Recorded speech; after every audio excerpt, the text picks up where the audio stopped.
অবিশ্বাস্য একটা ম্যাচ জিতলো ভারত। শেষ টেস্টে ভারত 6 রানে জয়ী। ইংল্যান্ডের বিরুদ্ধে ভারত সিরিজটা জিততে পারত, শুধু জিততে পারলো না গৌতম গম্ভীরের গোয়ার প্রেমী মনোভাবের জন্য আর অজিত আগারকারের সিলেকশনের জন্য। যে প্লেয়ার গুলোকে নিয়ে যাওয়া হলো সেই প্লেয়ার গুলো অনেকেই বর্তমান সময়ে টেস্ট টিমে সুযোগ পাওয়ার যোগ্য না।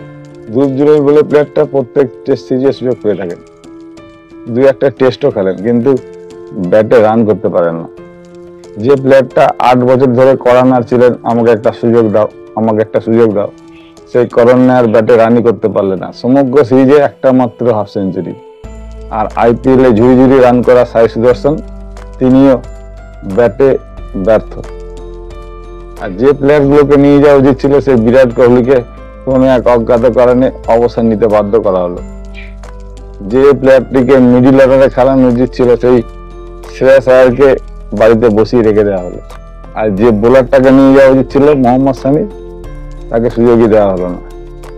তবে ভারতের প্রাপ্তি বলতে ভারত একজন নতুন ক্যাপ্টেন পেয়েছেন, শুভমান গিল। 5টা টেস্টে তার রান সংখ্যা 754, তার মধ্যে 4টে সেঞ্চুরি, 4টে সেঞ্চুরির মধ্যে একটা ডাবল সেঞ্চুরি আছে। আর একটা প্লেয়ারের কথা না বললেই না, সেটা হলো ঋষভ পন্থ। নিজের জীবনের বাজি রেখেও মাঠে নেমেছিলেন। তিনি জানতেন তার পাটা নষ্ট হয়ে গেলে তার ক্রিকেট ক্যারিয়ারই নষ্ট হয়ে যাবে।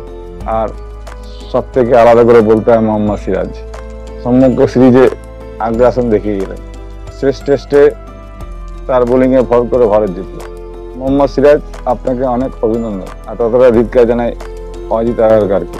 অজিত আগারকার কোনো একটা সাংবাদিক সম্মেলনে বলেছিলেন, শ্রেয়াস আয়ারের জন্য আমাদের জায়গা খুঁজতে হবে। আপনি একজন সিলেক্টর হয়ে একটা প্লেয়ারকে জায়গা করে দিতে পারছেন না, আপনার ওই পদে থাকা উচিত না। আপনি এখনই পদত্যাগ করুন। ভিডিওটা আজ এই পর্যন্তই।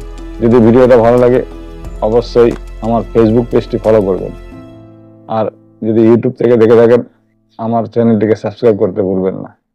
ধন্যবাদ, সকলে ভালো থাকবেন।